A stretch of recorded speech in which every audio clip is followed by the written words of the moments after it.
Anu Oza is HR director of Ford in India, Chennai. And she's formerly of Harvard Business School, Unilever, Mercer, and she's a social scientist, and she's the moderator for today. And we also have Miss Nirmala Menon, formerly of IBM, and today she's running a consultancy in diversity and inclusion based out of Chennai, based out of Bangalore. Her consultancy is called Interview Consulting. May I also welcome Shiv Kumar, who was formerly with Hindustan Lever, then he was CEO of Philips, and then he, made sure that everyone in India had a mobile phone in hand, because he was chief executive officer of Nokia, which at that time was a 25,000 crore corporation. And he moved on to Pepsi to head the region for Pepsi, all of South Asia. And he's today Group Executive Vice President, Corporate Strategy and Business Development of the Aditya Birla Group, in charge of managing their very, very large textiles business. Thank you, Shiv, for accepting my invitation. And we also have Candy Anand, who has got up at ungodly hour around 3 o'clock or so. It is now 4:30, I think, in Seattle, where he's based. And Candy Anand is also formerly Pons and then Hindustan Lever, and then he moved to Coca-Cola in Argentina and moved to Atlanta to manage the brand. And he then moved on to Molson Coors, and now he's running a very successful consulting company. Thank you, Candy, for accepting my invitation and joining us. And we also have Vijay Rajagopalan, very special invitee again. Vijay Rajagopalan is head of products and engineering of Microsoft Azure Commerce and Ecosystem. Vijay again is an extremely busy person. He told me this morning, look, sir, before the year end, we have to complete a number of new product launches, which I have done. So my mind is free to join you. And he's also very passionate about diversity and inclusion. So thank you, Vijay, for accepting my invitation and joining us and helping us put this program together. Now, diversity and inclusion. What is diversity? Diversity in simple English is just difference.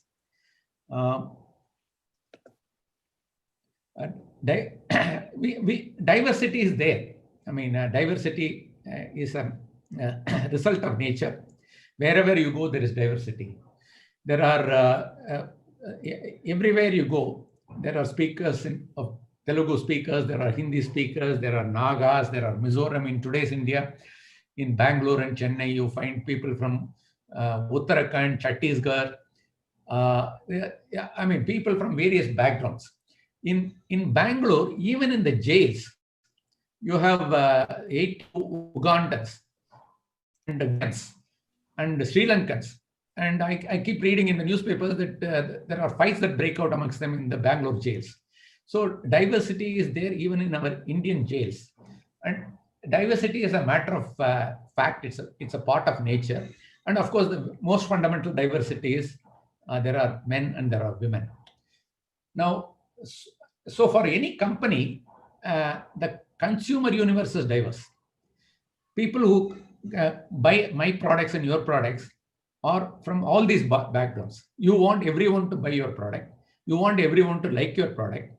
So you want market share, very high market share, which means your product and service must appeal to everybody. So diversity is given in real life situation. The most most significant diversity you see is in IPL, Indian Premier League. Each IPL team has players not only from India, from New Zealand, from Australia, from West Indies, from South Africa. So this kind of diversity is sought after. cricket teams have gone for diversity to source the very best players from different countries. The thing with diversity is people are different in the way they think and the way they act and the way they are trained and the way they have their preferences are.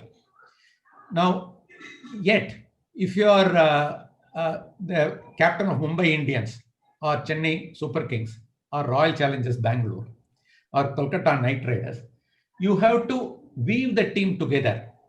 Perhaps that's the reason why Ms. Menon is calling her company Interweave. You need to make sure that they are cohesive, that they share one goal and they are comfortable with each other and they would inspire the best out of each other and they would support each other. They work towards a single goal, sinking all their differences, but seeing their differences as an advantage. Now that is really Ms. Anuradha Oza's theme. Her theme is, how do you get advantage out of diversity? Is diversity just a problem, something that you have to work with, that you have to put up with?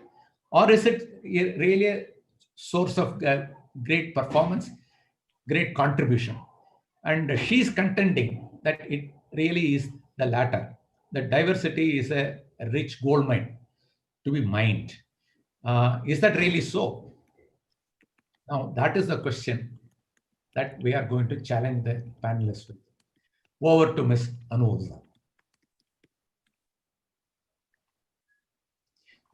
Unmute to Anu, please. Anu.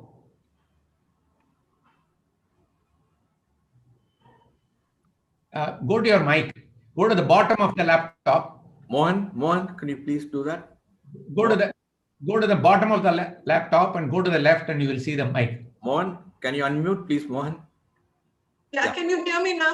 Yes. Yeah. Okay. Thank you, Mr. Balram.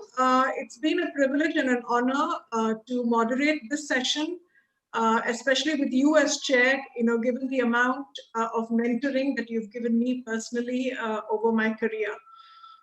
So again, it's an honor to moderate this program, which consists of people who represent some of the world's most powerful brand names. Let me first start by stating how I would like to moderate this program and how I would like to build the narrative for this particular session. Nirmala Menon, fondly known as Nimi, will be requested to kick off this session, given the fact that she has worked for 13 years in this field and has consulted for over 300 clients. I thought she would be able to give a really lovely overview of diversity and inclusion in India. Second, I would be requesting Candy to speak. Candy is actually K. Anand, but he's affectionately known as Candy. He, apart from working with Pond's and Hindustan Lever, he has worked with Coca-Cola. Hard to get a stronger brand name than that. And Candy has enormous anecdotal evidence to be able to share with us, and hopefully he will share parts of his own personal story and his understanding of diversity with us. So we have Candy speaking after that. Third, I would request Vijay to be able to talk about diversity and inclusion in Microsoft, because Microsoft is one of the world's leaders in diversity and inclusion, and there are specific topics that I would be asking Vijay about a little later, and so we would look forward to his speaking about the way Microsoft has handled D&I. Mr. Balram and I have worked on the Microsoft story quite a bit, and we're looking forward to what Vijay has to say. Lastly, I'll be requesting Shiv to speak. Shiv has an outstanding resume that knocks your socks off. He's worked with, apart from working with Hindustan Lever and Philips, he has enormous experience with Nokia and Pepsi, and he tops it off with experience with the Aditya Birla Group in India. And so we have a very diverse set of panelists over here. And I would request each panelist to talk for about 8 to 10 minutes. about their view of diversity. I would request them to put in as many anecdotes and stories as possible. After they finish speaking, I would be asking them a set of questions about the topics that they have chosen to speak about. So I hope that the outline of this panel is clear. And so over to you, Nimi. Please start off with what your definition of diversity and inclusion is. And that's the only thing that I will request you to do. After that, it's an open door for you. Okay, thank you, Anu, and absolutely delighted to be here with all of you. Yeah, this is a topic that I've worked in, for the last 13 years, particularly in the Indian context. And like Mr. Balraman said, diversity simply translates into differences. And these differences can be visible ones like gender, color, height, weight, and things like that. And then there is a very large part of our diversity that is invisible to us, which is my thought processes. How do I engage in teamwork? How do I make decisions? How do I, deal with power and authority and, things like this, which you will get to know only when you work with me. While, we're all familiar with the concept of iceberg, right? And it's 10% of me that is visible, but many times we tend to judge people by the 10% that we see of them. We all judge a book by its cover, and we tend to dismiss a lot of people saying, hey, you don't fit my template of what I thought of a person that I would meet, or, as a colleague or a leader or whatever. So diversity, while it is the visible aspect, is a very small part, it's a very, very dominant part and plays a very strong role. And you will see a lot of the challenges around the world are typically around the visible aspects of gender, race, color, things like that, ethnicity, etc. While the value of diversity really is the other 90% that's quite invisible to us. Now, the question is, Mr. Balraman also spoke about how diversity is a fact of nature. Everything in this world is diverse. Not even twins are the same, right? So why is it suddenly a concept? Why are corporates talking about it? How does it matter to a company, whether it's Microsoft or Coca-Cola or any company for that matter, whether it's a man or a woman doing the job, a young person or an old person, or a Sri Lankan or a Brazilian or an American who's doing the job, as long as the job is done? So you could ask this question. We never talked about diversity earlier. So what's going on in the 21st century that this has become a topic of interest for everyone? Well, the simple fact is that today we are a globalized village. It's a global village, right? And nothing has proven this further than, more than the pandemic. One tiny virus in China and the world has gone on its knees. And we've suddenly realized how interdependent we are, that I cannot be healthy by myself if my colleague is unwell. So I need to look out not only for myself, but also for the other person, which is simply the fact of inclusion. It has to be for all of us. We need to take everyone along. We cannot leave anyone behind. And that's a concept that's very hard for many of us to work with. But companies have started to realize this, and they've said, and I think both Mr. Balraman and Anu made references to how this is in a globalized world. Diversity is even more so because you have people from different parts of the country that are working together. Your marketplace is diverse. You want to appeal to different markets, and how do you? And today it's not about creating a product and say, here it is, take it. We're all looking at innovating and creating niche products, right? We're reaching out to niche markets. And for that, you need to understand your clientele.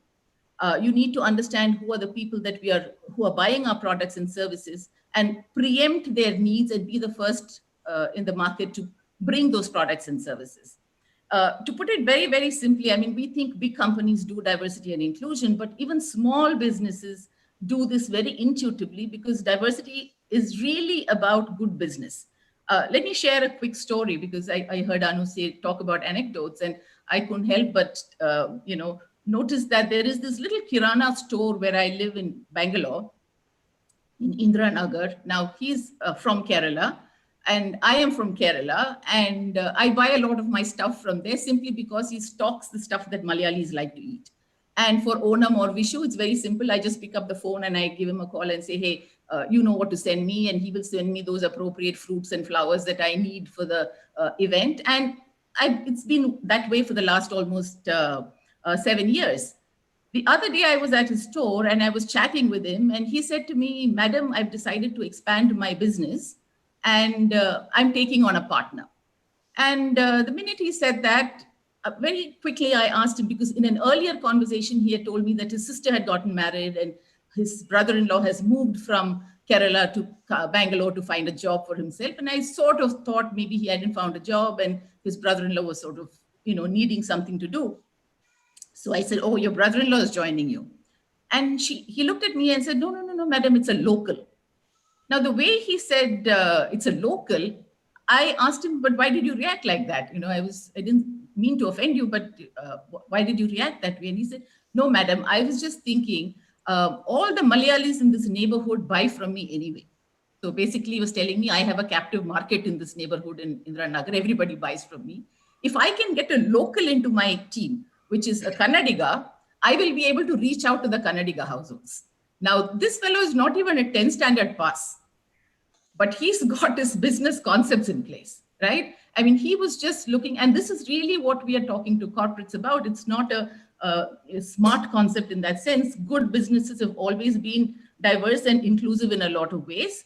But in a globalized environment, we have to do this a lot more consciously, because as human beings, we are all wired to like people like ourselves. We work best with people like ourselves, right? So to kind of let people know that subconsciously, unconsciously, we may be resisting some people just simply because we are uncomfortable with them. The vibes are not right. The chemistry is not working. We tend to undermine them in multiple ways. And that's not good for the business, because the business needs all those diverse people.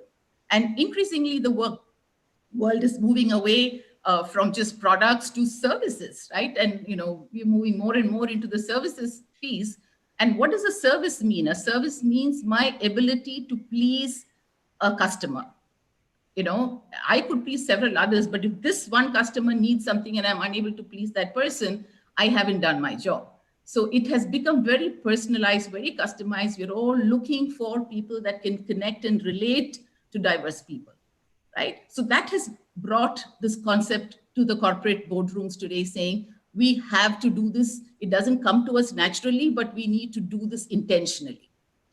Similarly, again, the war for talent, Mr. Balraman referred to gender being a big division, right? And across the world, we see that women are 50% of your talent pool. And if you really look at history, you will see that a lot of time, not a lot of times, women just haven't been fully leveraged, okay? So we have been working with only the able-bodied men so far, which would represent, if you were to look at the 50% of men, 50% women, take the 50% pool of men, take away 5% of people with some disability or the other, and you're looking at a 45% talent pool and saying my best talent comes from here. While 55% of your talent pool has not been leveraged, just does not make sense. And if you're an economy that's looking to grow, you better do something about this, because you're going lower and lower down in the male bucket of talent, while the cream of 55% of your talent pool is lying untapped. So today we are consciously trying to go and fish in a larger pool for the best talent to come, but it's not an easy journey, obviously. Similarly, so the talent piece is one. Yet another one is that people that come from diverse backgrounds invariably have different life experiences and worldviews, and those are very valuable at the table in terms of improving your innovation as an organization. Today, innovation is the mantra for any organization, innovating on your products, your services, your processes. So you want people that are coming with new ideas, and new ideas come only from people that are coming from diverse backgrounds. If it's only a group of engineers that are solving a problem, and the only tool that you have, if you believe the only tool you have is a hammer, you're going to use a hammer on everything, right? So you want people to come with their different tools. So when there is a problem, because the world's problems are not only engineering problems, there is a lot more that needs to be brought in. And that comes in only when you have diverse people sitting at the table, listening to them and solving a customer problem. So all of these are pushing the subject to the boardrooms. And today, the subject is quite the buzz. There is a lot of urgency around this, and there have been events that have happened around the world, whether it's George Floyd's, Black Lives Matter, and along with it came All Lives Matter, and then it had its repercussions in India with, Hindustan Lever talking about Fair and Lovely, and you see what I'm trying to say. The ripple effect is tremendous. It's a very emotional subject. It's a sensitive subject, politically sensitive as well. And it's an extremely complex subject, very, very complex. This is possibly one subject that I would say has inroads into almost every other topic that you can think of, every other subject that you can think of. History, geography, psychology, sociology, economics, business, politics, social justice, you name it, this topic has relevance.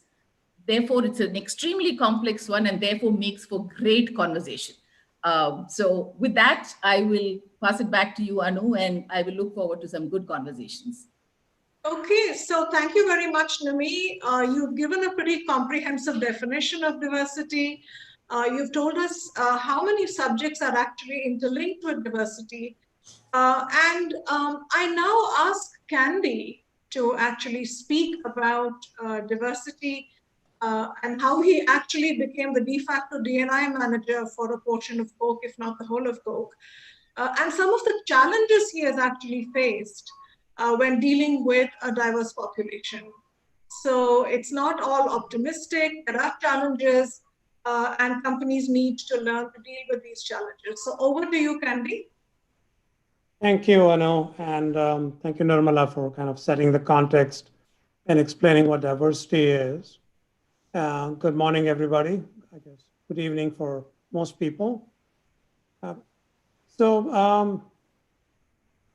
think it's an exaggeration to say I became de facto D&I manager.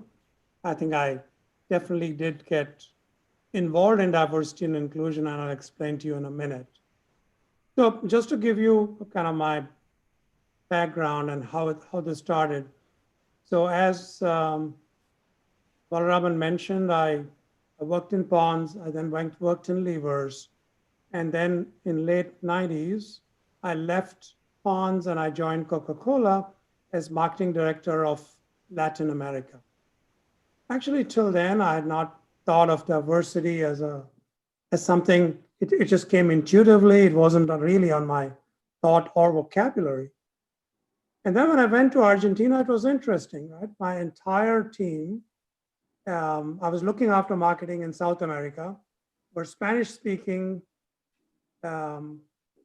football crazy, hadn't heard of cricket by and large, were a lot more kind of outgoing, and it was a very different kind of group. I still hadn't thought of diversity, except I try to understand them and try to kind of understand how best to lead and work with that team. So, from there, I went to Atlanta. So when I moved to Atlanta, this was early 2000s, I was running the global brands of Coca-Cola. So I was running at the soft drink brands of Coca-Cola. Obviously, at that point in time, they were actually the most valuable brands in the world. And then an interesting kind of incident happened, which really was my introduction into this whole topic. And it started more with how diversity affects business negatively. And I moved from there to how my journey went to how diversity can add value to business. So there what happened was Coca-Cola had a kind of dispute with its African-American employees. African-American employees said that Coke was discriminating against them in promotions and in advancements, and they had a lot of data to show that they were not being given equal chances compared to their white colleagues. And this was new to me. I never thought about such subjects, and I was looking after brands. I didn't think it affected me at all. As that dispute became more kind of charged, they went to court and eventually went in, were discussing settlement, there was a whole movement, and social media was just emerging at that time. There was a whole movement in TV and in social media, basically kind of implying that Coca-Cola somehow, as a brand now, not as just as a company, was not being considering all people equally, was not really giving everybody the same importance, was favoring one versus the other. And there was this threat. Suddenly now, as looking after the brands, and this was more US centric, but nevertheless, US was the biggest market we had. And there was a real threat that there would be a boycott. There were some calls for a boycott of brand Coke. And then as a brand team, and we actually had a very diverse brand team. Actually, the Coca-Cola brand head was actually an African-American, as it happened at that point in time, right? So we knew it was not true, right? The person in my team running the brand was actually an African-American. So we, from a brand lens, started creating a campaign about how brand Coca-Cola is for everyone. Basically, we started kind of inclusiveness, the importance of inclusiveness as a campaign. And I Googled YouTube to see if from 20 years back, some of these advertisements still exist, and they do, especially in Spanish, they're still there. Obviously, they were multilingual campaigns. And you can Google it later. It's called For Everyone or Para Todos in Spanish, where you can see they were simple campaigns, but essentially saying brand Coke is for everyone. Eventually, that lawsuit got settled, and Coke got into a whole set of, as part of the settlement, into training. Everybody was trained a few times in unconscious bias. So that was my first kind of training. Maybe it must have been 2004, 2005, in kind of in-depth training into unconscious bias. You know, it's interesting because the fact that it's unconscious, and Nirmala, you just mentioned that, you don't believe it exists even for yourself. And that's the challenge, right? You go through this training and say, that doesn't concern me. I don't have such biases. But actually, over time, as you reflect, everybody has biases. And everybody has these unconscious biases. And it takes a lot of kind of self-awareness to actually being able to combat it, because it's very, very difficult otherwise. Just doing a training, I find, isn't enough. Mm-hmm. I'll give you an example. As my career progressed, as we went through it, I then joined Molson Coors. I was CEO of the international business for Molson Coors. And without naming names, we had another one of my colleagues on the executive team. She was a lady. She was from South Africa, a white woman, but living in the US for maybe a decade. Extremely, I'd say extremely great professional. I did not find any, as if she had bias. She was actually quite empathetic. As part of my team, I had our digital and e-commerce team was running, which was part of our growth team. And that was headed by another woman, a white woman again, but from America, who was running that team. And she had a different style. She had a different way of dressing. She was a blonde, white American woman. She would dress like a, I'd say, young college girl kind of thing, coming into a professional environment. And this senior executive from, also a woman, had come up as a woman through a tough, I guess, difficult times where she had overcome the biases men had. So she had a view that women had to act professional, they had to dress professional, they had to talk professional. And here was a not young, but an IT person and a digital lead who was, much more millennial look kind of talk, even though she was not a millennial, but she was millennial talk. And you could see that anything this lady would present, this senior executive would find it to be light. She would say, this woman is not effective. I don't think she understands it. But it wasn't the content, it was the style with which this lady was presenting herself. This lady was talking about it, the way she was dressing, the way she would address kind of a boardroom, that created this bias. And this went on for a month. And I was the mentor of this lady who was running this digital and e-commerce team. I went and talked to her and I said, this is what's going on. Your content is like, there's no question, is superior, superior, and yet you're not being listened to. So here is my suggestion. And, so on one side, I kind of told her for the next presentation how to present herself a little bit differently, recognizing that other people are not listening to it. Equally, I had to go back and talk to this executive and said, it's really, really important for you to listen to the content and not really get diverted. And suddenly this thing changed, the relationship changed between them. And that kind of brings me to the importance of diversity, not just the way people look, Nirmala, the way you were describing, not just kind of what is obvious, but it's diversity of style, diversity of thought, how people appear, how they express themselves. All of these trigger things in the brain that then leads to challenges in the way people are able to work with each other. Now, as you're going through this journey, what I realize, and this is important for all businesses, small and big, that is true value if you can have a diverse team and being able to actually listen to each other.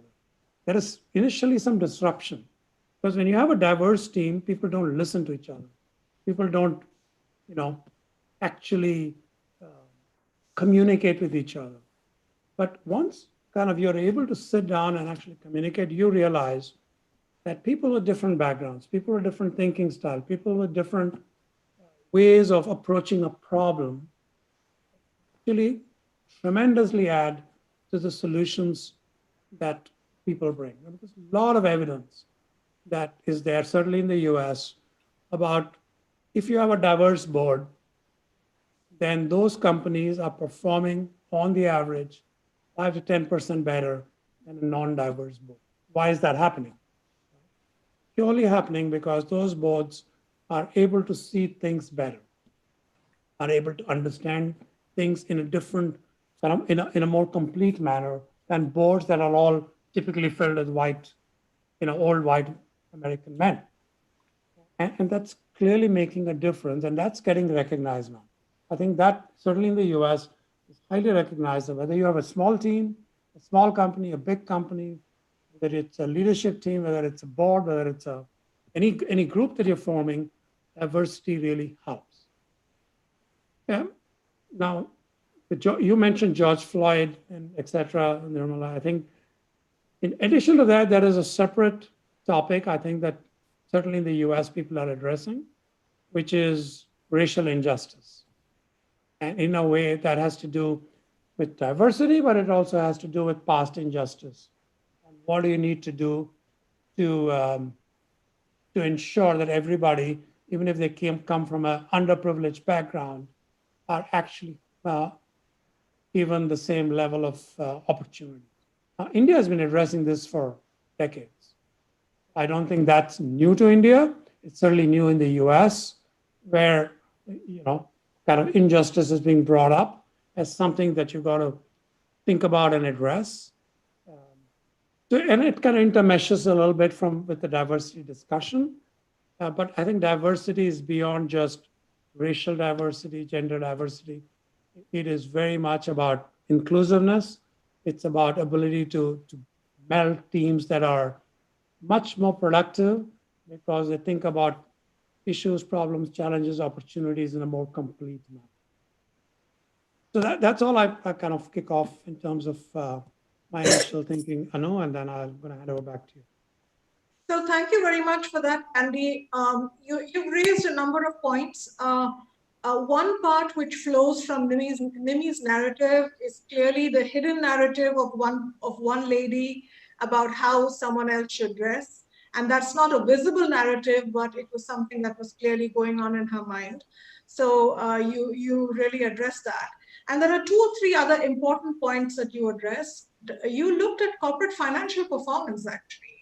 And you feel that there is some relationship to diversity and corporate financial performance, which is an extremely interesting topic, and it's something we'll come back to later. The other thing that you spoke about is the fact that inclusiveness increases teamwork, even though initially there can be problems when you have diverse people working together. And that's again a topic that we will come back to later when we come to the Q&A. Because teamwork and diversity is a very vast topic. It's sociological, it's psychological, and it is practical. It's one of the most practical topics going around. So we will come back to these 3 topics a little later. So thank you again for waking up so early, sitting in Seattle. You're truly sleepless in Seattle, so thank you very much. I'm next asking Vijay Rajagopalan, who's the D&I lead for Microsoft, to speak. Microsoft has led a number of diversity-led initiatives, and Microsoft has done an enormous amount of work in unconscious bias, something that you have also spoken about, Candy. You also made a statement about the relevance of training. So Vijay, I'm sure, has his own point of view. So let me ask him to speak again with anecdotes and stories about diversity in Microsoft. Over to you, Vijay. All right, thank you. Anu, can you all hear me now? Yes, we can hear you. Okay. Thank you, Mr. Balram, for the opportunity. And it's my pleasure to share the journey that Microsoft has taken. You see, for Microsoft, talent was a priority when it all started. And we created a very diverse organization, incidentally, because Bill Gates believed in hiring the best talent from all over the world. I have been told in the early 80s, Bill Gates sent the CTO to hire right from India, from IITs. It was primarily from a talent perspective. And when these individuals showed up in Seattle, they had not worked for multinational companies. I have lots of anecdotal stories about the early Microsoft millionaires who made it and their experiences and how Microsoft really helped them, to grow them culturally as well. But their diverse perspective in terms of building a localized product to make sure it works all over the world really helped Microsoft to build world-class products, particularly from localization. And the same way, hiring lots of Chinese engineers in the early 80s helped Microsoft to have a world-class product in the form of Excel or Word or others. So if I look back, it was a very incidental evolution for Microsoft to focus on talent, and that really helped in building a diverse community. But culturally, if you really have to measure how you're doing, there is a very, very simple measure. It is really the distance between the espoused culture and the truly lived experiences. I have seen, having worked at Microsoft for about 22 years, I have seen how the cultural journey of Microsoft has evolved quite a bit in the last, particularly about 7 years. There were, back in my days, when we used to have a product reviews with Bill Gates or senior executives, we would really get ridiculed if we didn't have a good idea. And there wasn't a culture to build on top of ideas and give proactive, useful feedback to engineers. If it was not liked by the senior management, you'll be ridiculed. That's the culture we have. And since Satya started, and I think we've seen a big change in the culture. And I think with any cultural change, it requires really, first of all, deep awareness building. And we have gone through that shift from awareness of diversity to celebrating the diversity, holding leaders accountable for diversity. Then, of course, we always acknowledge the differences as an organization, but really we never dug deep to understand the value and enable the differences. And it was, as I said, it was always in our culture in the form of a checkbox. Okay, do you have a diversity leadership candidates hired? Do you have a diverse ratio between employees in your organization? We always had that, but we never truly implemented in the company. So at that time, as I mentioned, once the awareness is created, it requires organizational commitment all the way from leadership to really build the muscle memory. The full credit goes to our human resources and Satya's leadership team. For about 3 years, we were all asked to by heart the so-called top 10 inclusive behaviors and attitudes as leaders, as managers, as employees. There was nothing else. It was just in all the conference room, we would have a poster of top 10 inclusive behaviors. As Nirmala as well as Candy mentioned, we all have this subconscious biases. And I think in order to overcome all these things, you need to ask questions, you need to listen to others. Those are the simple top 10 behaviors. So it was extremely useful to have this 10 behaviors. So as leaders, we started listening more in meetings. We wanted to make sure all voices are heard in meetings. And when some folks try to overpower other individuals, we were able to make sure other voices get heard within the organizations.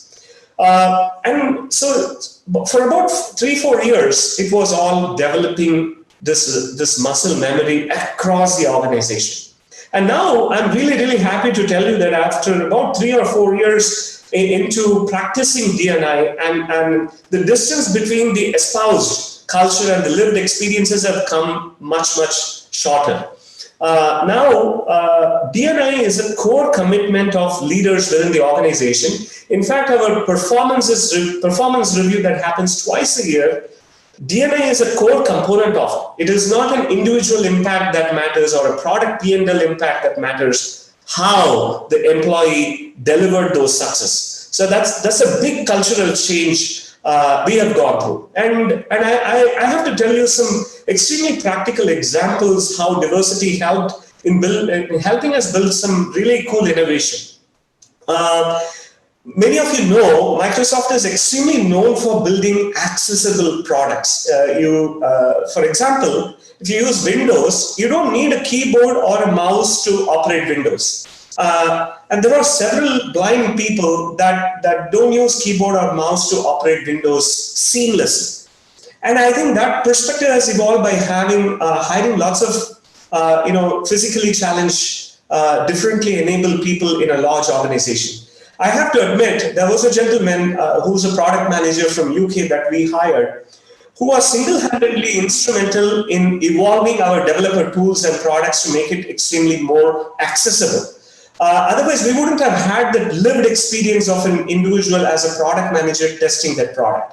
So I really think Microsoft has come a long way. While it was incidental initially, now we are living it. When really the rubber meets the road, leaders have to create an environment where everyone feel they can contribute. There is a safety net within the organization. And leaders hold their managers extremely accountable for creating an inclusive environment.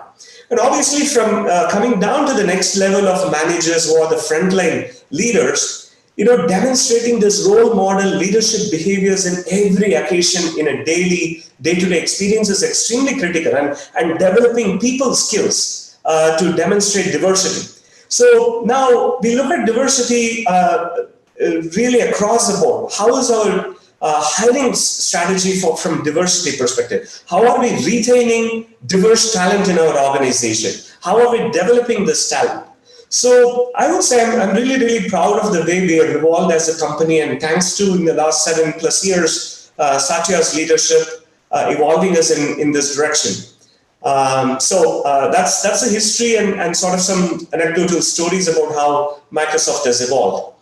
I'll be happy to share more, Nimi, about the lived experiences with respect to unconscious biases later in the talk as well.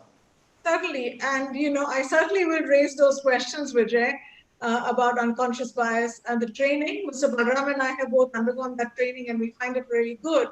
But there are some issues. We'd like to ask you a few questions about that. The next speaker is Shiv.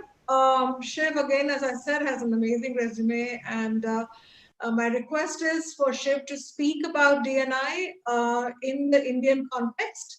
But of course, if he wants to talk about it, in the other countries that he's been in, he's most welcome. Over to you, Shiv. Okay, thanks, Anu. I will definitely speak about it in the Indian context. First, I want to set some, ground rules or thoughts for you. Diversity and inclusion as a concept is 40 years old. So if you look at management concepts, it's a very young concept. It was propagated by a person called Louis Griggs in the early 1980s. And most companies, when Louis talked to them, felt it was touchy-feely, they couldn't get their hands around it. Diversity and inclusion is not affirmative action. It is not equal employment promise. Please remember that, number one. Second, diversity is a fact, inclusion is a choice. And my submission to you from my work experience, inclusion leads to diversity, not the other way around. You can have a very diverse organization with zero inclusion, and the organization will fail. I think in my book, what I've seen, inclusion comes first. If you are inclusive, you will automatically be diverse. It will not be the other way around. So let's go to, there will always be some things which will be in the diversity bucket. There'll be something in the inclusion bucket. And there'll be some things which will be common to both. And maybe in the Q&A and the questions, I will touch upon that.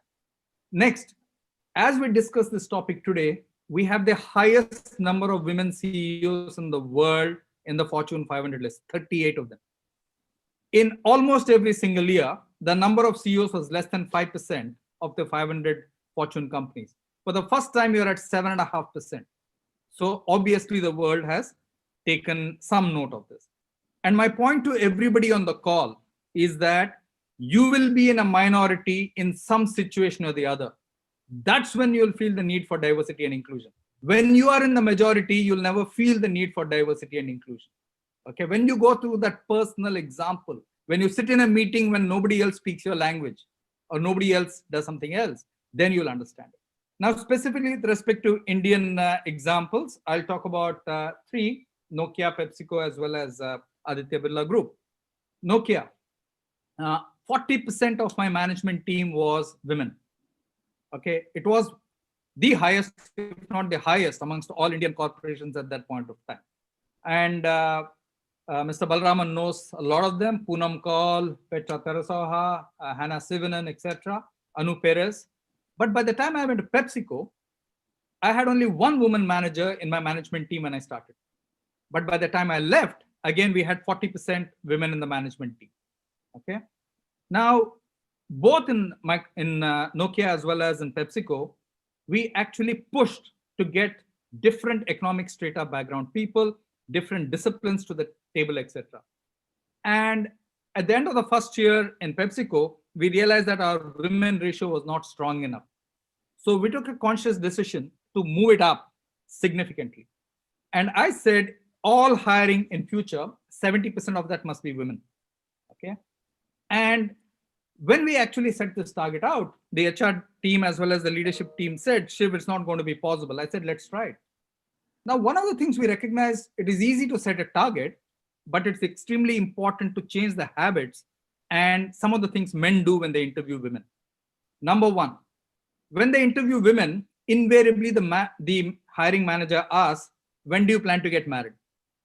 When do you plan to have a kid if you're married? If your husband gets another job in another town, will you go away? And when we heard from our women who are coming into interview with PepsiCo, we realized that this can't work. So we had to do a huge session in PepsiCo with all the hiring men managers to say, these are no questions. You should never ask them. Then the current CHRO, Pavitra Singh, who was then looking after talent, she came with a wonderful idea. She started masking the CVs of people who, whose CVs we sent to hiring managers. That increased the ratio of women intake 2 to 1 when we just masked the CVs, a very simple thing like that. The other thing we did was we changed all job descriptions to make it unisex. Even today, I submit to you in your organization, you'll have job descriptions which are either he or she. Okay, we changed that. But most important, we had to teach men the benefits of diversity. As we did this, and remember, these are conscious and unconscious biases. There's something which came at the table which I never expected. Some of the men walked up to me, 2, 3 of them, and said, Shiv, do we have a future in this company?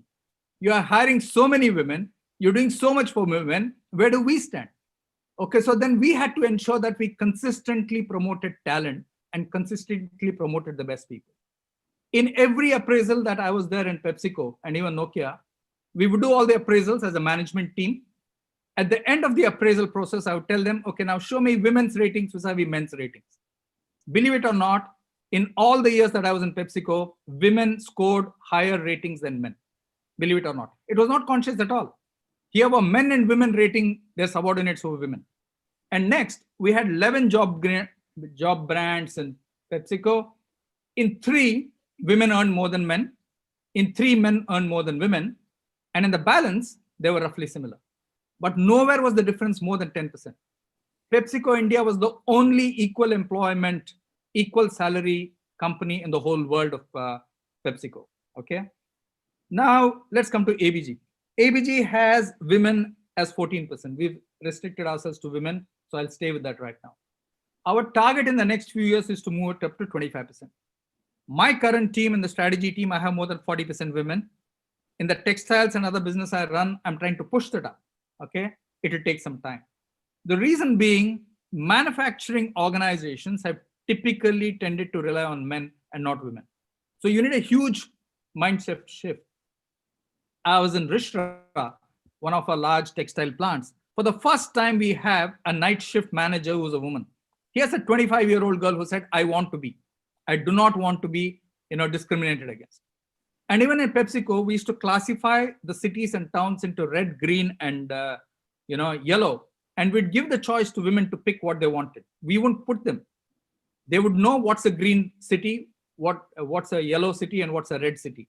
Something in Bihar would be a red city as an example. Okay.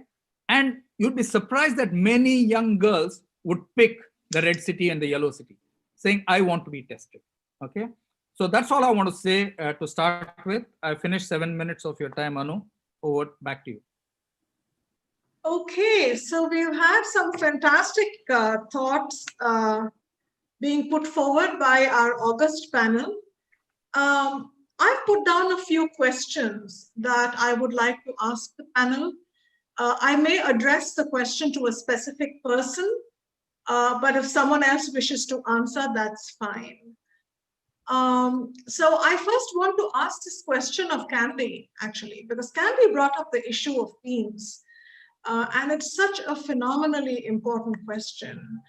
Candy, when we have diverse teams, and this is an issue I grapple with all the time, when we have diverse teams, there is a chance for inclusion, innovation, creativity, and so on and so forth. But there's also a chance for conflict and prejudice. So, do you have any thoughts about how one can manage this? No, I think it's an excellent question. And I think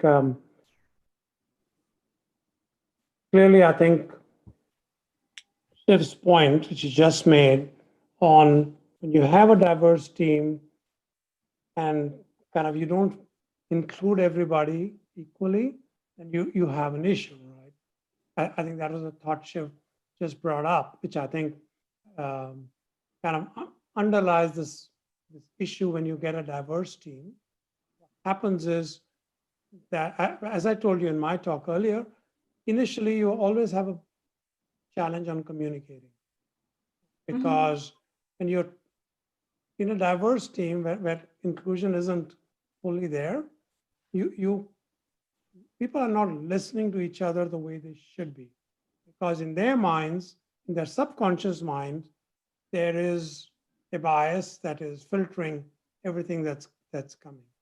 Only way to overcome that, to me, is spend, in these teams, is spend time and actually being able to, apart from that kind of formal training, which I think is useful, I think what's more useful is, in addition to formal training, is actually being able to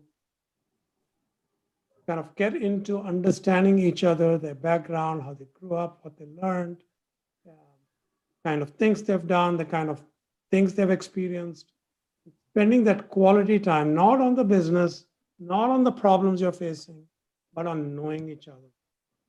Right? That, in my experience, opens up a lot of empathy for each other, a lot of understanding of each other.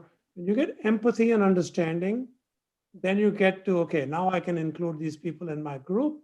Then that leads to kind of diversity as strength, not diversity as a challenge.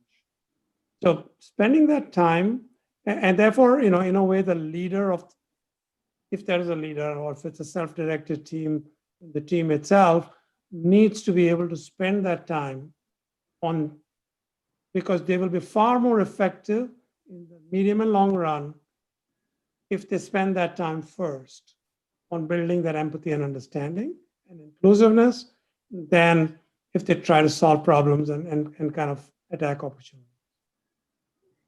Okay, thank you. So to actually invest in inclusion is what you're saying. So, to carry forth that same question, Vijay, I'd like to ask you a question. If you really have, how do you really look at inclusion and diversity in really large teams? If you have 300,000 people spread across the world, then do we really choose teams, project teams, based on diversity, or do we choose teams on the basis of the people who can get the job done? And again, I've grappled with this question for a while, so I hope you'll be able to shed some light on this, because you've talked a lot about inclusive behaviors. Yes, that's a great question, actually. I'm not going to be politically correct here. It really depends on the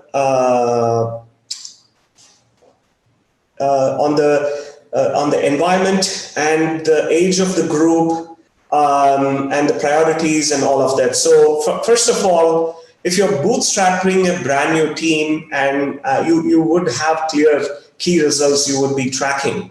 I need to have this talent, I need a machine learning talent, or I need a full stack engineer or a product manager with these backgrounds. So sometimes I think to really embrace inclusive hiring, you need to have your intent extremely heard, and you need to have a good air cover from your leadership that, okay, I would wait if you wanted to make this as a diverse organization from the ground up. It needs to be a very huge organizational commitment top down.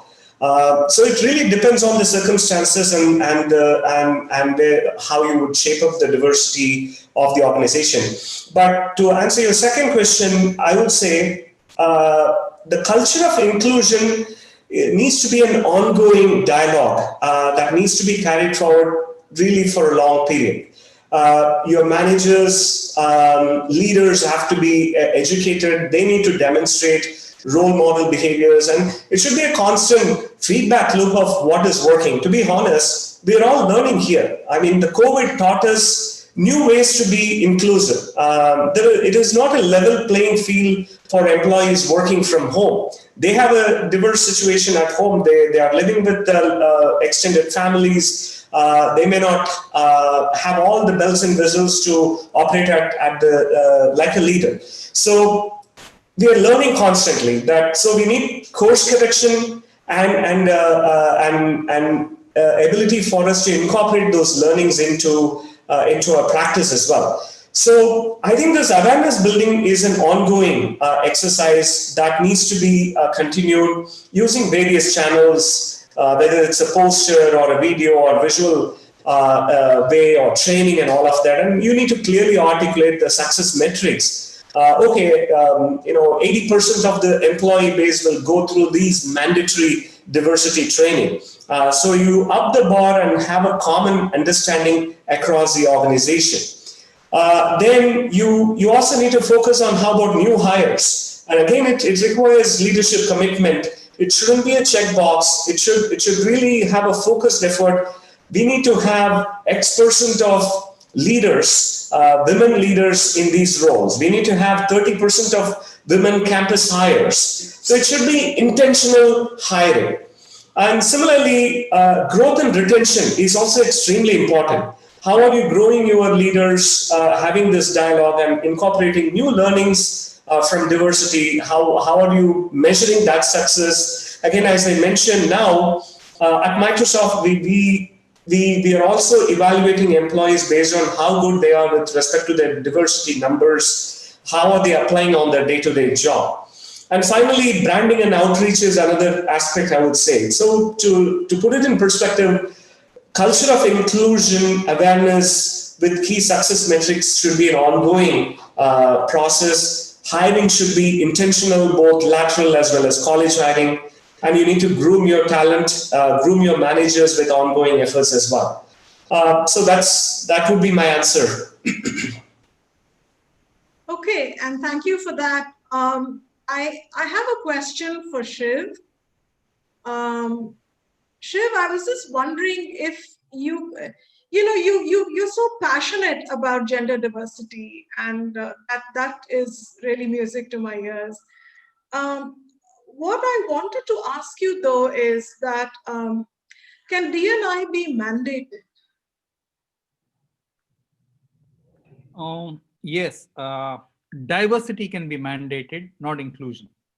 Mm-hmm. So diversity can be mandated in terms of ratios, like I mentioned, women CEOs, number of women on your team, etc., etc. All of inclusion in my career and what I've seen is completely dependent on leadership behavior. Okay, and it's just not the CEO. As somebody said, I think the Microsoft person, it's the top 10% of managers who form the critical mass to actually shift the needle there. So let me give you examples of inclusion in this thing. Okay, I think one of the good things the web has done and the webinars right now, it's moved us from a vertical hierarchy to a horizontal, collaborative model, which is good.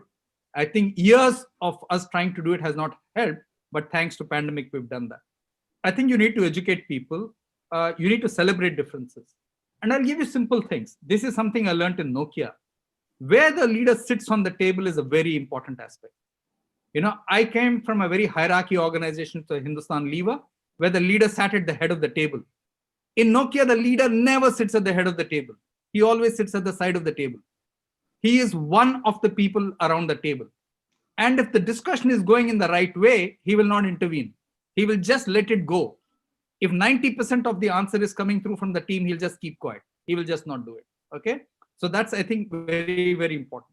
Next is the leader must always speak last, especially in, high power distance countries like India. The moment the leader expresses a view, everybody converges on that very quickly. Right. The only way you can get your team to put on the table what they want or what they think is for you to speak last. And I think that's a conscious thing that every leader needs to try. It's not easy, and many leaders fail at that. Next is, both in Nokia and PepsiCo, I used to run a responsiveness survey where the top 30 teams of the company would be evaluated by everybody in the company in terms of their responsiveness, in terms of their behavior. And every 3 months, we would put up the scores for everybody to see. That was good. But I must also tell you that sometimes things work, sometimes don't. Now, for example, when I was running emerging markets from Dubai, I said we'll celebrate Eid, we'll celebrate Christmas, and we'll celebrate Diwali. Most of the Europeans and other people didn't like celebrating Diwali. So I think as a leader, you must pay homage to all faiths.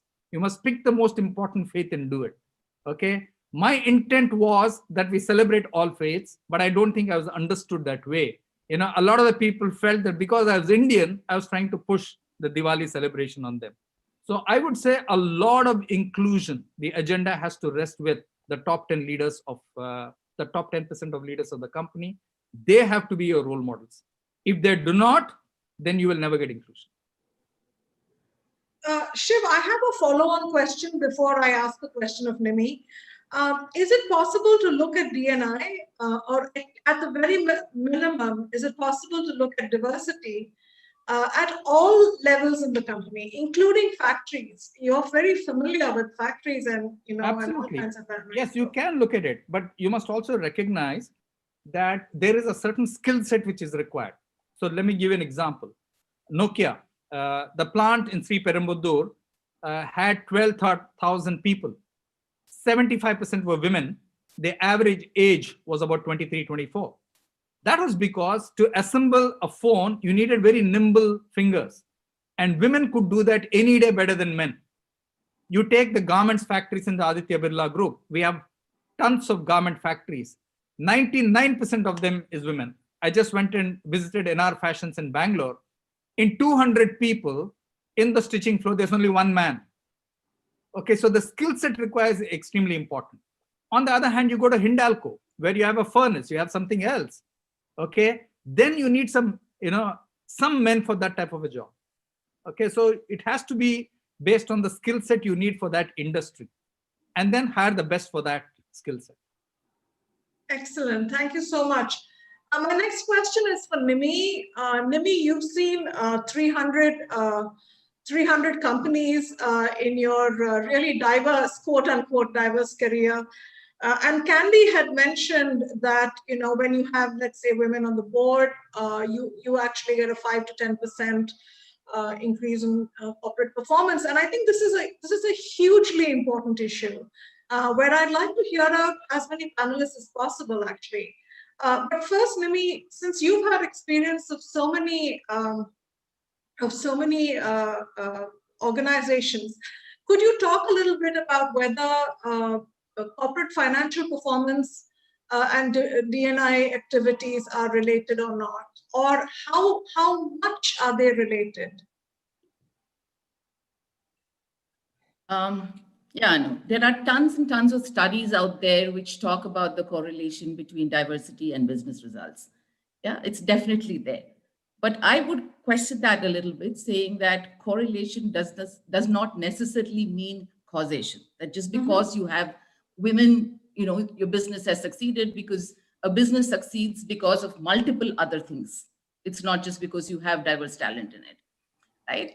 And so if you look at it from that angle, probably, it's hard for me to say that there is a direct ROI that you see with diversity, but I would say that diversity brings in a lot of benefits in terms of the innovation, the creativity, the culture, multiple things which contribute to the business, right? Which is what is adding up to create the better results. But it's not a very direct correlation or a direct causative, connection that I haven't completely aligned with myself. So I always question it. Having said that, I was listening to the various conversations so far, and I see this whole thing about the minute you talk diversity, we are bringing in a slight nuance of meritocracy being,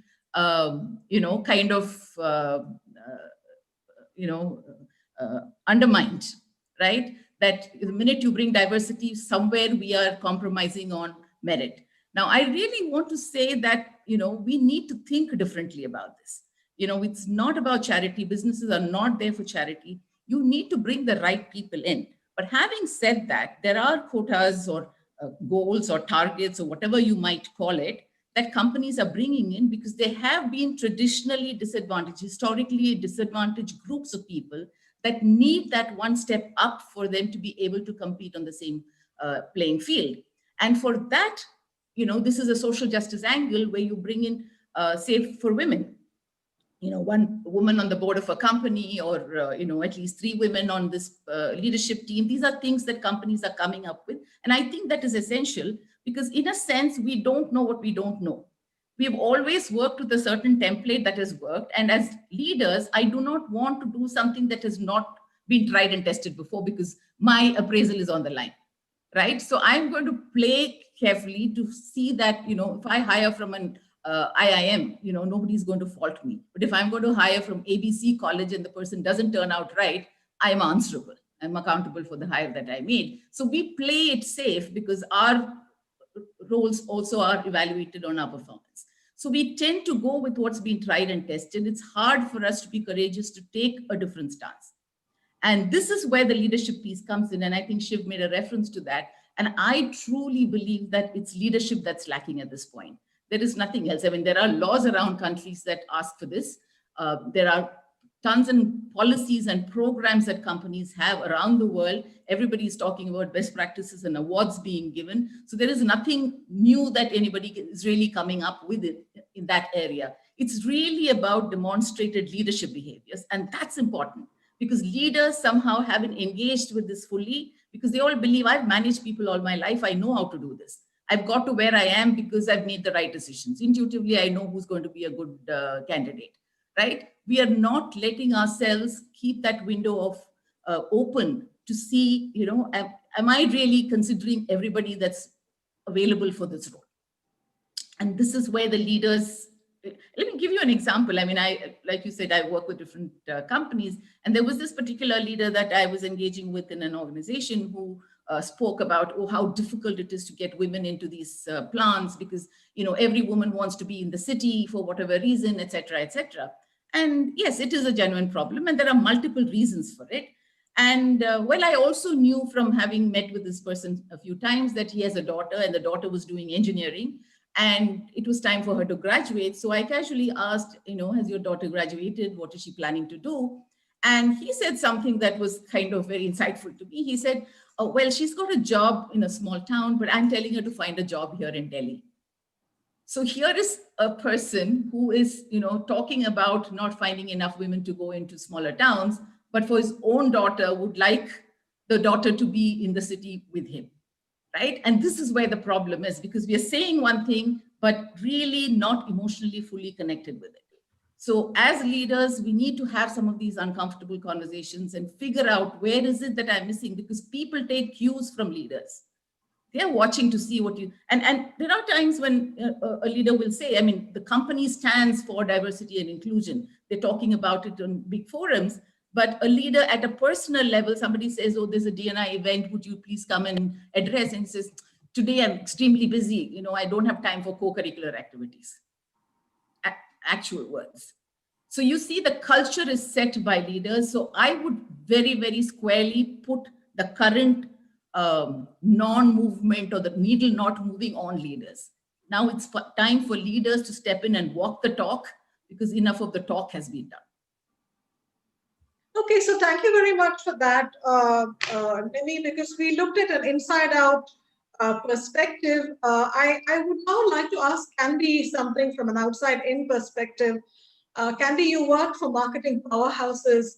What role does the media have? What role does the media play in encouraging diversity and inclusion? Does it encourage it? Does it dissuade it? What are your thoughts on that?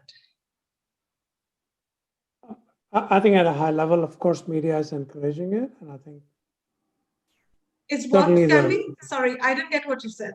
No, I said certainly the media. If you listen to media, it's always encouraging diversity. It's pushing diversity as an agenda, which I think is one of the driving forces why we are talking about it so much, is because there is a lot of narrative. There's a lot of people driving for it, and media, I think, in general, I mean, this is not 100%, but in general has been kind of pushing this thought. Now, I think that underlying that that though is, it's an interesting point you made, and I think it's a really important point to bring in front, that Nirmala, which you just said, which is if your underlying bias is that having diversity will mean you are somehow subverting meritocracy, right? And you're doing it because there's a narrative, because there's a media narrative, or it's seen as something nice to do or good to do, versus it's good for the business and it's actually the right thing to do for in the long run. I think we will always be paying lip service to this concept. I think you have, I mean, this is where if you really look at diverse organizations, the reason they succeed is because they can solve problems better. They can creatively and innovate better. They have a bigger pool of talent, which you mentioned at the beginning of your speech, that they actually get better talent over time. And also as a consumer marketer, as you mentioned, they represent the market overall. You can't have kind of teams that are kind of positioned in one way when your market is different over time. So I think these are the factors why companies, teams that are diverse tend to succeed. Now, it is a lot of skill. I think Shiv mentioned a few of those steps that you can take as a leader or as a leadership team. I think one additional skill I'd add to the ones that Shiv mentioned is actually you will find in any team, there are some people who will not express their opinion. It's really important for the leaders to call them out, ask their opinion, give them the importance, so they feel more confident to start contributing. So all these skills, when you start practicing, is when you see the benefit. And I think media, yes, media narrative is positive, but you have to go beyond media narrative. You have to internalize it as a leader. And I think that's when you get the real benefit. Okay, Mr. Balram, how much time do we have left? You have one more. You have 1 more minute. Okay, in that case, then I should wind up, though I did have a few more questions. We probably need to throw it open to the audience now for Q&A. Yes. Group captain, will you start receiving questions? Good evening. I think a very thought-provoking insight shared by the distinguished speakers. We have over 1,200 viewers watching this program from all our social media portals. I've got a couple of questions and a couple of questions coming in the chat box. I will request the people who are watching this program and the Zoom, please share your questions so that we can share your questions to the distinguished speakers, panelists to respond to your question. Also ask for ratings, please. Yeah, that will do it. Yes, we'll also be. No, your feedback is very important. We'll request you for the feedback at the end of the session. There'll be a poll on the screen. Please do respond to them. It will be very, very important for us. Thank you. There's a question from the YouTube viewer, Jagadishan. What he says: when it comes to inclusion, how do you foster an environment where people who come from different backgrounds know you value their ideas? Anybody? I think Anu, you can direct them who right appropriate to do this. Anybody? Shiv, would you like to take that, because you've given a lot of passionate thought to this? Okay, fine, no problem. Okay, so I thank you for that question. I would say, look, this is always a challenge for leaders. You need to educate everybody in the organization that a voice does not equal vote. And that's the biggest challenge in organizations. People say, because I've said something, you must listen to me. That's not necessarily true. I think the leader must get everybody to the table, get their opinion. But finally, one of the dictums, which I learned from somebody, but I follow, is 60% agreement, but 100% commitment. No management team, no company agrees on 100% of everything except a huge salary increase. Otherwise, nobody agrees on everything. So as long as 60% of the people agree, I'm happy to go. Then I say, okay, next item on the agenda, but 100% commitment. That is where, the rubber hits the road. Thank you, Shiv. I would like to add something here. Yes. I think, again, I would bring it back to the leader saying it's about creating psychological safety for everyone to participate, right? Because, like we were all saying, there are people and we all come with our own vulnerabilities, and I think it was Shiv who pointed out saying that all of us are at some point victims of people's biases. We are also perpetrators of biases, right? So we tend to do both. And there are times when we feel privileged, there are times when we feel vulnerable. And it is for the leader to kind of watch to see what's going on in the team. Now, in any work relationship, there is a balance of power that's playing out.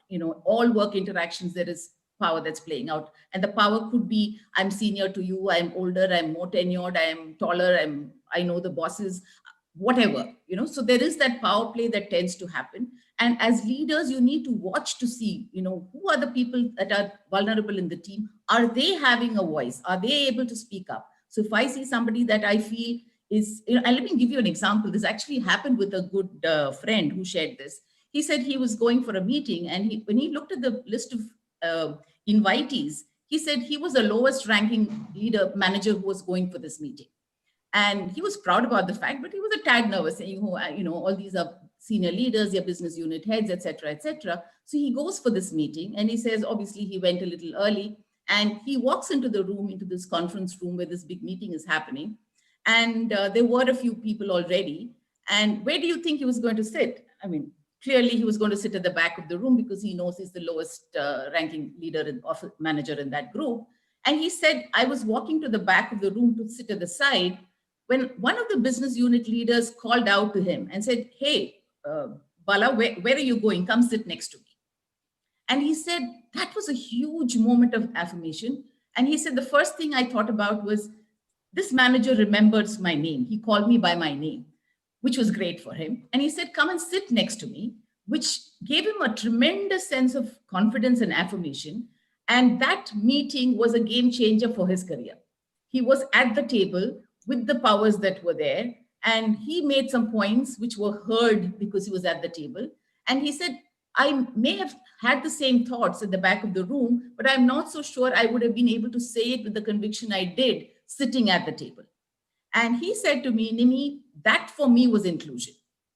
And that is inclusion. Inclusion is not a campaign, it's not a project, it's about simple everyday behaviors where we are looking out for people that are likely to be vulnerable, feeling on a back foot, and helping them.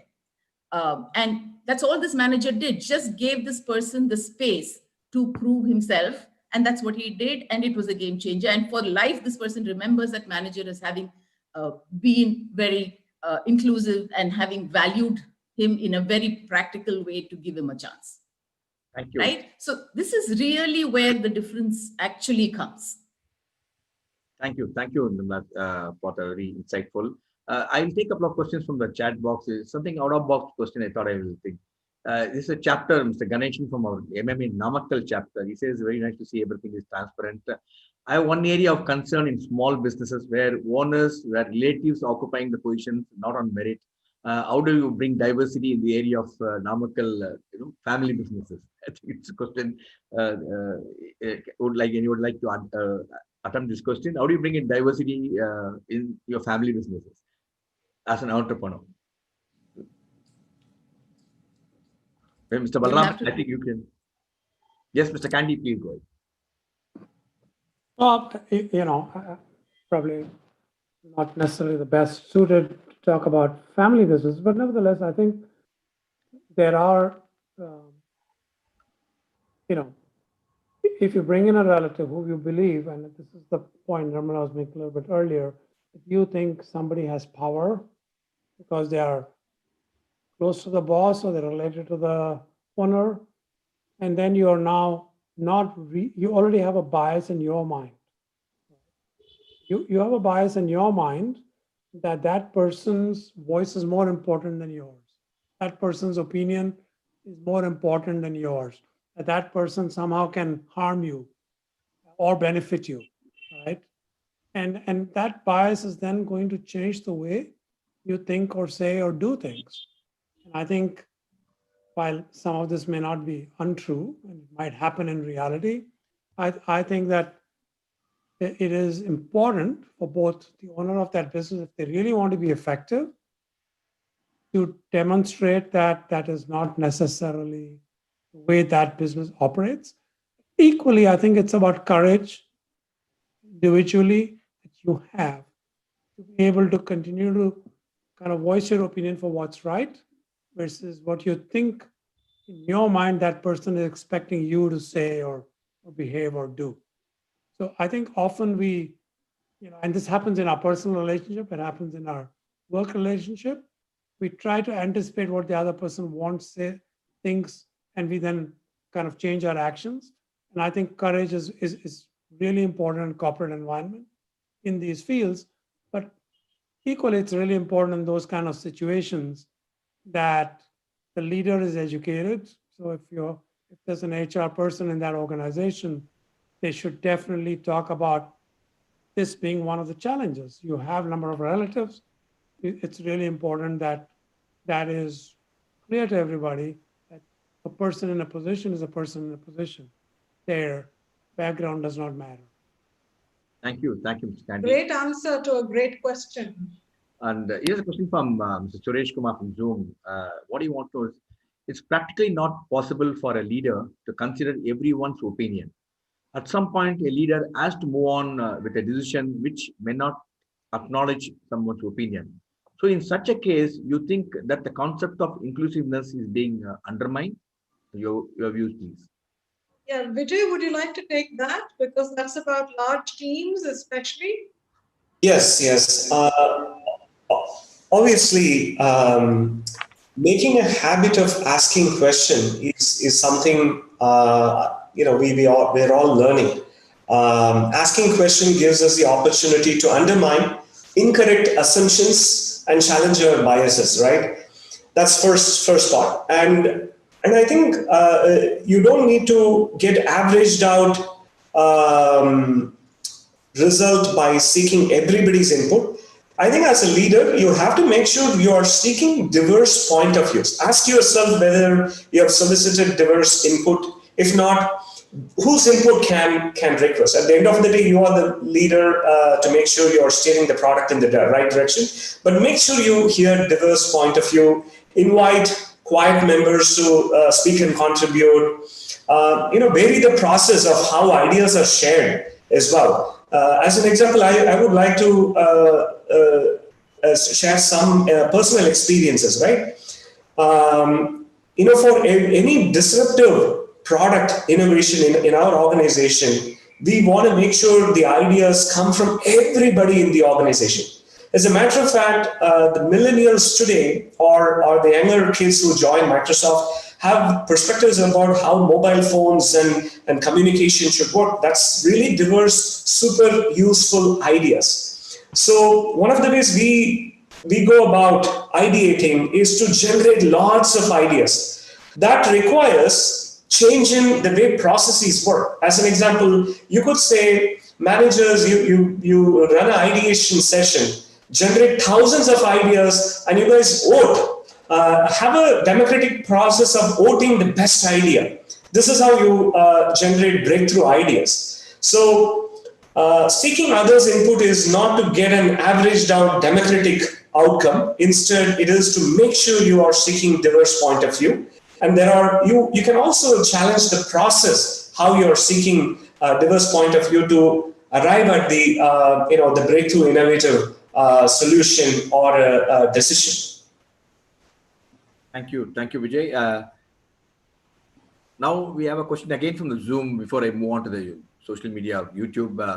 Here's a question from Nikita. He says, will a single vision for diversity be arithmetical? Yeah, will a single vision to diversity be antithetical to vision of a firm which supports individualistic approach along with certain level of homogeneity of leadership style?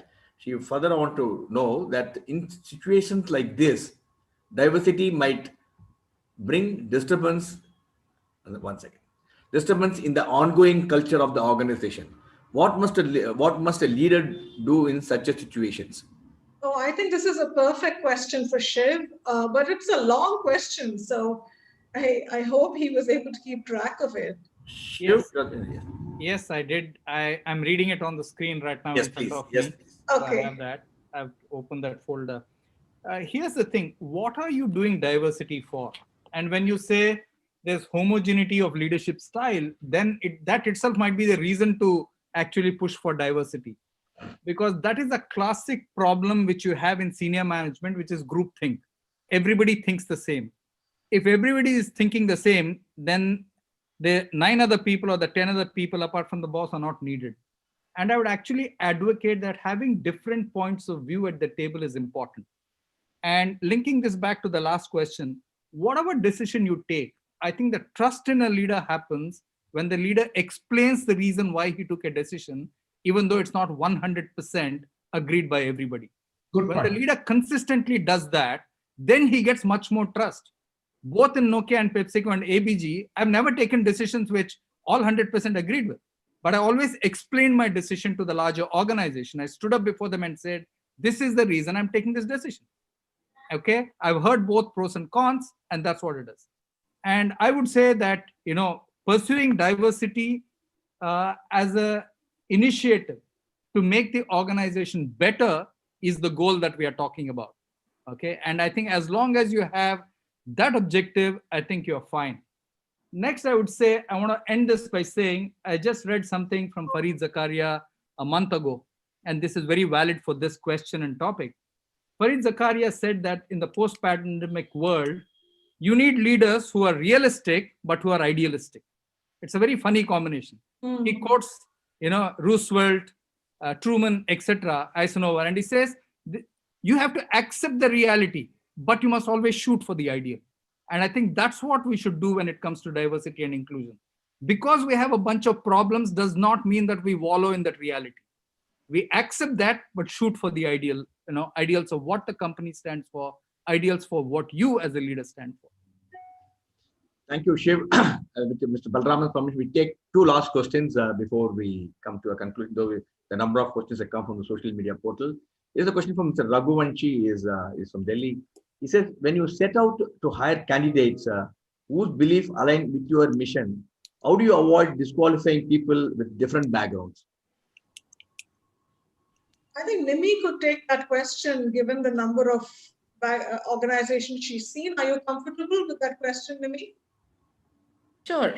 I mean, what are you hiring for? You're hiring for skills. So if the person has the skills, then, why does the person's background, which I would imagine is reference to their gender or, socioeconomic, cultural, religious background matter? It really doesn't matter for the job. It's the skills and the competence that the person is bringing in. So it has no relevance to the performance of the job. So I don't think it should be a part of the process at all. And probably what Shiv had said about masking to a certain extent. Exactly. So today is companies a phenomenal idea. Yeah, absolutely. A lot of companies do that. There are some very interesting hiring practices. Okay, maybe I should share this. This was an anecdotal evidence of where diversity plays out in a hiring situation. So here was this company that does a test. They do a little test. Let's assume it has 10 questions. And anybody who gets more than 7 qualifies for the interview round. And so they did this test and they found that there was one person who had like a 3 or 4 out of 10 in that particular test and would obviously not qualify for the interview. But what was interesting was somebody in the group kind of was looking through the questions and discovered that this person who had answered the 3 questions right were the questions that everybody else got wrong. You see what I'm trying to say? So this person had an insight that none of the other team members had. And this raised a question for the hiring team. And they said, look, this guy brings in a certain value which the other team members don't have. So while the company process says, unless you get a 7 on a 10, you don't come for the interview round, what do we do with this guy? This guy seems smart in an area that the rest of us are not smart in. Right? So these are the diversity situations that we look in, in terms of hiring. So some policies need to change because if you go blindly with policies, we're probably going to, miss some good talent that's out there. So more and more companies are experimenting with different ways. Artificial intelligence is being used to kind of reduce biases because biases are quite embedded in all of us, however much and that's why it's called unconscious. We wouldn't do it consciously. No well-intended manager will do that on purpose. So it is to limit its impact that we try a lot of different things. So there is some amount of experimentation and trial and error as well in this area. Thank you. There is a question from Mr. Rajgopal from Coimbatore. He says, in your experience, what are the challenges faced by members of historically underrepresented group in the workplace? What strategies have you used to address these challenges, and how successful were those strategies? Okay. Maybe Vijay would like to do this. Is basically You should ask Vijay. Vijay? Vijay, you want me to repeat the question again? Yes, please. Could you please repeat the question? This is a question from Mr. Rajgopal from Coimbatore. He wants to know, in your experience, what are the challenges faced by members of historically underrepresented group in the workplace? What strategies have you used to address these challenges, and how successful you were towards these strategies? First and foremost is awareness, making sure your leaders have common practices and protocols to understand that underprivileged or differently enabled individuals in the organization. Making sure everybody is aware of that is very critical. Second, I would say allyship is another way to make sure they can create a camaraderie with a similar set of folks who have experienced it and get their issues resolved is another strategy we have taken. And making sure they have a support group in human resources to assist them if they need employee relationship or in the form of benefits. So making sure your human resources team is aligned is other step. And last but not least, I think continuously working on it, leaning on them, listening to them is also extremely critical. So it's a sort of a virtual flywheel. You have to keep that spinning, listening, making sure managers introspected, and allyship really works in these scenarios. I wanted to give an example of our support for gay and lesbian individuals in the organization. Where do they share their challenges? If there is a group where they can bring up these things and there is a support, that really helps. So I think these are some of the tactics you can take in the organization to support differently enabled individuals. Thank you, Vijay. One final question, which is quite interesting. That's why taking this come from again YouTube viewer. How would you advocate for diversity, equity, and inclusion with colleagues who don't understand its importance? Maybe from few tips from you will really help a lot of viewers watching this program in terms of this particular question. Please go ahead. Somebody was answering. Go, Vijay. Please go ahead. Quickly, I will say I really think it's a cultural evolution, and I think you can showcase how team members feel included and feel a sense of belonging in the organization with practical data points, which could be coming from your organizational health, how employees are performing. At the end of the day, everyone needs to feel good and comfortable in an organization that respects them and they're able to contribute their best. That's one area. Second, clearly from product innovation, how diverse ideas coming from young college hires to experienced folks to differently enable that can improvise a product, the environment that's given to them that can help them to build world-class product is another way to showcase all these things. But I would really pivot more on the cultural aspects more than bottom line impact or innovation. Thank you, Vijay. There are a number of questions come. I think due to paucity of time, we will restrict them. And now, before I request Mr. Balraman for his concluding remarks, MMA is delighted to have a very distinguished galaxy of panelists. And as a token of our appreciation on behalf of MMA and on behalf of Mr. Balraman, we would like to present this is a difficult time because a difficult innovative thing, and we would like to present 500 face masks on your behalf to the needy people. What we do in MMA, our MMA team goes around, distribute this face mask, because till the vaccine really gets implemented, this is the only thing which can save the people. So they go around different places, and I should happily to say that in our street, we really ensured this has been done very effectively to great extent to contain the spread of coronavirus. Now with that, I will request Mr. Balraman to please for your concluding remarks, and after that we'll also have the poll, and I'll request for your feedback. Over to you, Mr. Balraman. Okay. Very, very involving session. Very, very complex subjects. What has come through is that so many leading companies very strongly believe in it and have been making consistent efforts, doubtless spending millions of dollars in doing this. And I was very pleasantly surprised to hear from Ms. Menon that for the last 13 years, this has been a very big point occupying the minds of several entrepreneurs, even in India. That was a piece of good news to me. Ultimately, the proof of the pudding is in the eating. You cannot bring diversity unless diversity works for your company. If you bring diversity and diversity fails, then the people who believed in non-inclusion will be proved right. So this is a fairly serious risk we all have. Ms. Menon explained to me that the biggest issue of diversity in India is not language diversity is not such a serious issue. Communal diversity is not such a serious issue. But she said the age diversity is not such a serious issue. But she says that the gender diversity is a huge problem in India. And I do know that it is a huge issue because I have heard from some colleagues of mine who are working in bringing up panchayats that in every panchayat, particularly in North India, there is a term called president's husband, and he has got a chair. The president, which is a woman, will be standing in the panchayat meeting, and the president's husband will be sitting in the chair. That is a reality in India.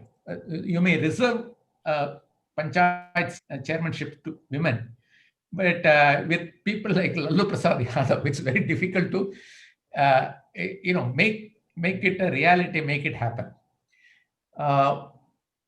My own eyes were opened in the year 1994 when we had a first lady manager called Kimsuka Narasimhan, a chartered accountant, posted to us from Unilever. We would not have got such a bright person except for the fact her parents were in Chennai. And then we had a series of very, very bright women managers like Soumya Gopalakrishnan, Lakshmi Venkatachalam, Anuradha Oza, and so on. Meena Kumari. Now, I realized that if talent were, I had been tired by them of looking for a bright candidate for a managerial position. After interviewing about 100 people, you get 2. And I realized that, if you are fishing for talent in the pool of men, that pool has been overfished. And if you are fishing for talent in the pool of women, that is an underfished pool. So there is a rich opportunity to get highly talented employees if you bring in women. This much I am totally convinced. This conviction has been there for me for the last 26 years. And in 1994, I started a women managers forum in MMA, and it has been running very successfully, making consistent progress. We have recently started a women business leaders forum. My thinking goes like this. The only way India's GDP at $2.7 trillion has any chance of growing even to half the level of the Chinese GDP of $13 trillion is if a lot more startups happen, we start a lot more businesses, if Indians start businesses. Because startups have less of a problem dealing with all the bureaucracy we have, which is inevitable, which cannot change. So our attempt in MMA Women Business Forum is to inspire a lot more women. We have 600 million of them. And we think that women will find it a lot more easy to get into enterprise, because if there is one person at home earning a steady income, keeping the family fire growing, it will be easier for the second person to take a risk and do things. And women, we are targeting women coming from colleges, because we want to make them think that marriage and homemaking is not the only option they have. They have the option of getting into a career. They have an option of getting into a startup. And we are helping them with social media marketing help. We are helping them with introduction of incubators like IIT Madras. We are also helping them with coaches. There are women coaches, successful coaches. If any of you want to coach women startups, I welcome you to do this. So do help MMA in this vital task of nation building, involving 600 million of our women. Help us tap into their IQ and intelligence. That said, we deeply appreciate, on behalf of MMA and on behalf of PONS Veterans Forum, we deeply appreciate Vijay Rajagopalan for taking this time, in spite of his having to complete a number of product launches before the year end. We thank Ms. Nirmala Menon for sharing her very vast experience and the reality. But she was telling me that a lot more has to be done and the big problems still remain. For some reason, she didn't share it in the webinar. But I guess no one asked her the question. And we have to definitely thank Candy Anand for getting up very, very early in the morning. He said, Mr. Balraman, I'll set the alarm and get up for you. That is true kindness. How do we ever repay such kindness? And finally, my very, very good friend, Shiv Kumar. Shiv, your commitment, honest, and your conviction and your persistence all came through. Thank you, people. Giving 500 masks is, because you did something for us, is no way repaying you. But MMA and I will forever remember your kindness, and we will try our best to repay it in some way. Thank you very much. Thank you, ladies and gentlemen. It's been a fascinating evening, and stay healthy. All the viewers watching the program on all our social media portals and Zoom. Once again, thanks for joining us. You are the source of encouragement for us to bring you some outstanding event. As I already mentioned to you, stay tuned. We have got some outstanding events lined up next week, as I mentioned to you. Some truly international speakers and also a student convention happening on the 17th. Thanks so much. Until we meet again. Bye-bye and good night. Thanks, Mr. Balraman, for your kind words, and you are inspiration for MMA, and to really, you set a benchmark so high. We are really trying to reach out to that benchmark. I'm quite sure we'll be successful with your support guidance. Thanks to each one of you. Thank you, Shiv, and thank you, Nirmala, Anu, and also Mr. Candy. Now you can sit back, have a good breakfast, and go to sleep again. And thank you so much. This is one webinar where everybody should have been staying till now. Normally, when question and answers start, 2/3 of the audience leave, but here everyone is still with us. That's thanks to all of you. Thank you. Thank you, everyone. Thank you. Bye-bye. Thank you. Bye. Thank you, Mr. Balraman. You're driving tomorrow morning, Mr. Balraman? Yeah. What time you start tomorrow morning? I will be starting at 8. 8 o'clock. So you'll reach by about lunchtime. Right. Yeah. Thank you, sir.